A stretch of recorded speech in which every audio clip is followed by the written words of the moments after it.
Ndugu zangu, matumaini tulionayo kwamba Mwokozi atazaliwa, Mwokozi atakuja na kutukomboa.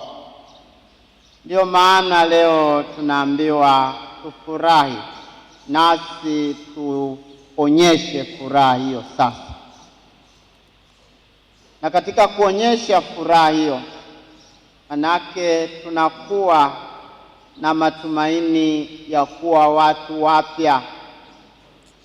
Ndio maana mpaka kufikia leo tunapohitimisha safari yetu ya hija, tulianza kumrudia Mwenyezi Mungu kwa sakramenti ya upatanisho.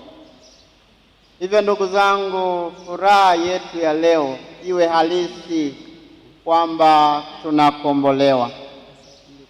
Tumwombe Mwenyezi Mungu kwa namna ya pekee atuimarishe katika umoja wa kumwimbia, kumsifu Mwenyezi Mungu katika kweli, katika haki na katika umoja thabiti.